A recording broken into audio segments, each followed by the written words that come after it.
송아, 송생과 송샘입니다. 생물은 다양하게 구성이 되어 있습니다. 생물의 종류와 생태계가 어떻게 구성되었는지 확인해 보도록 하겠습니다. 세상에는 다양한 생물들이 존재합니다. 제가 좋아하는 강아지도 있고요. 고양이도 있다는 것을 확인할 수 있죠. 자, 생물을 종류별로 다른 색깔로 한번 표시를 해볼까요? 아프리카 지역에서도 다양한 동물들이 살고 있다는 것을 확인할 수 있죠. 코끼리, 기린, 얼룩말, 새 등이 있다는 것을 확인할 수 있네요. 이처럼 지구 곳곳에서는 저마다의 독특한 생김새와 생활 방식을 가진 다양한 생물들이 어우러져서 살아가고 있습니다. 아프리카 초원에서 다양한 동식물들이 생태계를 이루면서 살아가는 것도 확인할 수 있겠네요. 오늘은 이런 생물의 다양성을 배워볼 겁니다. 오늘의 학습 목표는 생물의 다양성의 뜻을 설명할 수 있다가 오늘의 학습 목표가 되겠습니다. 자, 그러면은 가보도록 할까요? 정말 우연이긴 한데 오늘 제가 녹음하는 날짜가 5월 22일입니다. 우리 학교 온라인 수업을 듣는 친구들도 이 날짜에 들을 텐데 오늘은 생물의 다양성의 날입니다. 생물 다양성 협약이 발표된 1992년 5월 22일을 기념해서요. 유엔이 2000년도부터 지정한 생물 다양성의 날입니다. 이 점박이 물범 같은 경우도 멸종위기 야생생물 2급으로 지금 지정이 되어 있고 천연기념물 311호죠. 생물의 다양성은 단순히 생물종과 개체수가 많다는 의미가 아닙니다. 생물의 다양성은 다양한 생물종뿐만 아니라 그 생물들의 서식처인 생태계 그리고 유전자의 다양성의 개념도 포함하고 있습니다. 하지만 지금 환경 파괴 정도는 아주 심각한 편인데요. 환경 위기 시계라는 게 있는데 지금 전 세계의 환경 위기 시각은 위험 수준이 9시 31분이고요. 한국은 그보다 조금 더 높은 9시 47분입니다. 12시에 가까워질수록 우리 인간이 살아가기도 힘든 환경이 처해질 수 있다고 하네요. 생태계의 파괴는 곧 죽음으로 이어집니다. 우리 한국에서도 2011년도에 새만금 방조제에서는 200마리가 넘는 상갱이가 죽었습니다. 호수가 얼면서 공기가 통하지 않는 바람에 질식사하는 안타까운 사건을 겪게 되었고요. 이미 멸종한 동물도 있습니다. 독도 강치라고 하는 건데요. 다케시마 어렵회사에서 남획을 하다 보니까 개체수가 급격하게 줄어서 1950년대 이후로는 더 이상 볼 수가 없게 되었다네요. 우리는 왜 다양한 생물들을 보존해야 될까요? 교과서에서 배운 먹이사슬을 보면은 우리가 확인할 수가 있는데요. 생물의 보존은 단지 특정 생물 하나만 보존하는 것이 아니라 그 이상의 의미를 갖고 있습니다. 그 지역 전체의 생태계를 균형을 유지하고 회복하는 역할을 해야 된다는 겁니다. 황폐화되었던 미국 엘러스톤에서의 먹이사슬이 최상위 포식자인 늑대를 복원을 하자마자 나무와 풀을 과도하게 섭식했던 엘크의 수가 줄었죠. 나무가 다시 자라게 될 수 있게 되었고요. 나무를 이용해서 서식지를 만드는 비버도 다시 나타나서 지금은 아주 빼어난 자연경관을 유지하고 있다고 합니다. 국가에서는 생태계 보호구역이 파괴되면 살기 어려워집니다. 환경보호구역을 확대해서 다양한 동식물들이 살 수 있는 생태계를 만들어주는 것이 중요하겠죠. 그럼 우리가 할 수 있는 일은 없을까요? 당연히 있습니다. 플라스틱 사용을 줄인다든지 소비 습관을 변화시키고 에너지를 절약시키고 생물을 사랑하는 마음을 갖게 되면요. 우리도 이런 생물 다양성의 날에 동참을 할 수 있다는 겁니다. 그럼 이런 지구에서 생물이 얼마나 다양하게 분포하는지 지금부터 알아보도록 하겠습니다.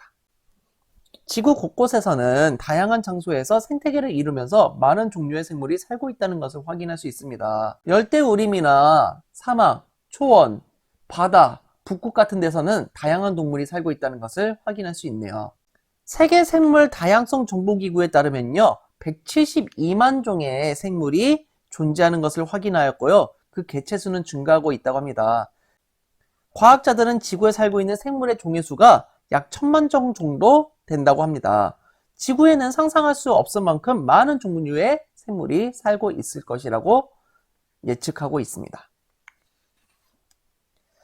그래서 생물의 다양성은 무엇이냐? 어떤 지역에서 살고 있는 생물의 다양한 정도를 나타내고 있습니다. 우리나라 우포늪이 조금 대표적인데요. 이런 우포늪에서는요, 약 1억 4천만 년 전에 생성된 우리나라의 최대 자연 늪지라고 합니다. 이런 늪지에는요, 여름에는 외가리와 백로가 날아오게 되고요. 겨울에는 청둥오리, 기러기, 노랑부리, 저어새 등이 오게 되는 거죠. 우포늪은 풍부한 먹이와 자연환경으로 철새들의 휴식처를 제공해주고 있는 곳입니다. 이런 우포늪도 다양한 생물이 살고 있다는 것을 확인할 수 있네요. 그러면은 숲하고 밭 중에서는 어떤 곳에 생물이 조금 더 다양하게 있을까요? 상대적으로 숲에는 다양한 식물이 있다 보니까 다양한 동물이 살고 있다는 것을 확인할 수 있죠. 생물의 다양성은 숲이 더 크다는 것을 알 수 있습니다. 그러면 생물의 다양성이 중요한 이유는 무엇일까요? 다양한 종류의 생물 자원을 활용할 수 있다는 겁니다. 우리가 가장 좋아하는 소고기를 먹을 수 없는 상황이 된다면은 우리는 굶어 죽는 것이 아니라 다른 생물 자원인 연어를 먹을 수가 있다는 거죠.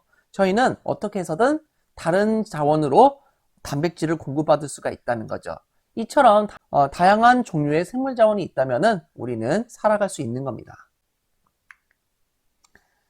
생물이 다양하면요, 생태계 평형을 유지하는 데 유리합니다. 만약 왼쪽 그림 내에 풀이 죽어버렸다고 생각을 해볼게요. 그러면은 그 뒤에 있는 동물들은 다 살아갈 수가 없겠죠. 하지만 오른쪽 그림을 보게 되면요, 여기 있는 풀이 죽었다 할지라도 기린은 죽을지 몰라도 나머지 동물은 전체 먹이 사슬을 어느 정도 유지하기 때문에 안정적이라는 거죠. 생물이 다양하면요, 안정한 상태가 유지되는데 아주 큰 도움을 준다는 것을 알 수 있습니다. 그럼 이런 생물이 다양하게 존재해야 할 텐데 어떤 기준으로 생물의 다양성을 결정하는지 알아보도록 하겠습니다. 첫 번째는 생물의 종류, 즉 종의 다양성입니다. 생물의 종류가 많을 때 생물의 다양성이 높다고 할 수 있습니다. 생태계 A와 생태계 B를 비교해 보자면요, 생물의 종류가 많은 것은 B에 해당하므로 생태계 B가 생물의 다양성이 좀 더 크다는 것을 알 수 있네요. 가와 나 중 생물의 다양성이 더 높은 지역은 어디일까요? 그렇게 생각한 까닭을 한번 얘기해 보도록 할 텐데요.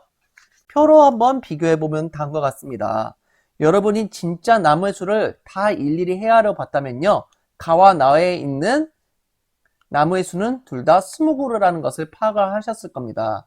하지만 가에 있는 나무의 종류는 4종류가 있고요, 나에 있는 나무의 종류는 3종류가 있다는 것을 확인할 수 있죠. 생물의 다양성은요, 나무의 종류가 많은 가 지역이 높다고 할 수 있고 각 나무에서 살 수 있는 다양한 종류의 생물이 살 수 있다는 것을 알 수가 있죠. 두 번째는 같은 종류에 속하는 생물의 특성, 즉 유전자의 다양성입니다. 생물의 특성이 다양하면요, 급격한 환경 변화에도 전염병에 살아남을 수 있는 생물이 있어서 멸종하지 않는데, 역으로 생물의 특성이 다양하지 않다면요, 전염병에 멸종을 할 수도 있다는 거죠. 그래서 이것은 옛날에 미셸 바나나라고 하는 겁니다. 곰팡이에 의한 전염병으로 멸종된 그로미셸 바나나인데요. 만일 그로미셸 바나나가 특성이 달랐고 그중 곰팡이 전염병에 강한 것이 있었다면요, 이 바나나는 멸종되지 않았을 거라는 거죠. 우리는 그로미셸보다 조금 맛없는 캐번디시 종을 먹고 있는데요. 이게 우리가 유일하게 먹을 수 있는 바나나 품종이라고 합니다. 유일하게 우리가 먹고 있는 캐번디시 종도 언제 사라질지 모르는 위기에 놓여 있습니다. 변조 파나마병은 현재 대만을 기점으로 중국, 인도, 호주 등지에 이르기까지 빠른 속도로 지구촌에 확산을 하고 있고요. 이에 유일한 인류가 섭취할 수 있는 캐번디시 품종 또한 자칫 사멸될 위기에 놓여져 있다고 합니다. 자, 마지막 생물의 다양성의 결정 기준은요, 생태계의 다양성입니다. 생태계는 뭐냐면요, 생물이 일정한 장소에서 빛, 온도 등과 같은 환경 및 다른 생물과 영향을 주고받으면서 살아가는 체계라고 보시면 돼요. 이런 식물이 있기 때문에 이런 무당벌레가 살아갈 수 있는 거고, 물이 있기 때문에 이런 코끼리가 잘 살아갈 수가 있는 거죠. 생태계가 다양하여 생물의 서식지가 다양할수록 생물의 종류가 많아질 수 있습니다. 대표적인 생태계로는 바다, 강, 갯벌이 있고요. 초원, 사막, 빙하가 있다는 것을 알 수 있습니다. 여러 종류의 생태계에서는요, 각 환경에 맞는 독특한 종류의 생물이 살고 있다는 것을 확인할 수 있죠. 따라서 어떤 지역의 생태계가 얼마나 다양한지도 생물의 다양성을 결정하는 기준이 된다는 것을 확인할 수 있습니다. 다시 정리하면요, 생태계가 다양해야 생물도 다양해지고요. 다음 시간에 배우겠지만 북극여우와 사막여우도요. 다른 생태계에서 적응하면서 살면서 이렇게 같은 여우라 할지라도 다른 모습을 하는 형태로 바뀌게 되었다는 거죠. 다른 예를 좀 더 들어드리자면요. 아마존과 같은 열대숲은 식물이 무성하게 자라고 이를 바탕으로 수많은 종류의 생물이 산다는 것을 알 수가 있고요. 사막에서는 건조한 환경에 적응한 독특한 종류의 생물이 살고 있죠. 선인장이나 낙타 같은 것들이 살고 있다는 것을 확인할 수 있죠. 제가 추천 사이트를 두 가지를 알려주자면요. 세계 생물 다양성 정보 기구로 들어가 보셔서 생물의 다양성 정보를 확인하실 수가 있고요. 국가자연사 연구 종합 정보 시스템 홈페이지에 들어가서도 국내의 생물 다양성 정보를 찾아보실 수가 있습니다. 조금 더 공부하고 싶으신 친구들은 여기로 들어가 보시면 좋을 것 같습니다. 자, 오늘 스스로 확인하기 문제 한번 풀어보도록 하겠습니다. 어떤 지역에 살고 있는 생물의 다양한 정도를 뭐라고 했습니까? 그렇죠. 생물의 다양성이라고 했다는 거 기억해 두시기 바랍니다. 자, 2번 문제 풀어보겠습니다. 생물의 다양성에 관한 설명으로 옳은 것은 O, 옳지 않은 것은 X를 해보도록 하겠습니다. 생물의 다양성은 생물의 수가 많은 정도를 뜻한다? 아니죠. 생물의 종류가 많은 정도죠. 그러니까 X겠죠. 생물의 다양성에는 생태계의 다양한 정도가 포함된다. 그렇죠. 북극하고 사막이 있다면요. 똑같은 여우라 할지라도 북극 여우가 존재할 수도 있고 사막 여우가 존재할 수 있다는 것도 확인할 수 있었죠. 생태계가 다양해야 생물도 다양해지는 겁니다. 한 종류에 속하는 생물의 특성이 같으면 환경이 변하더라도 멸종할 위험이 낮을까요? 아니었죠. 지금 우리가 바나나를 못 먹을 위기에 놓여 있을 정도로 지금 엄청난 위기라는 겁니다. 그래서 답은 X죠. 도전 문제 한번 풀어보겠습니다. 생물의 다양성에 관한 설명으로 옳은 것을 모두 골라보래요. 자, 기억. 생태계가 다양할수록 생물의 다양성이 높다? 방금 풀어봤죠. 맞다는 거 확인했습니다. 생물의 다양성을 결정할 때는 생물의 종류보다 수가 더 중요하다? 아니죠.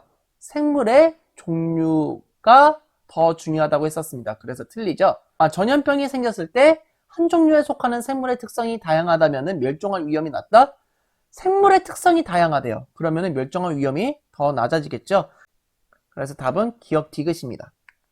자, 사진으로 보이는 것은 무당벌레입니다.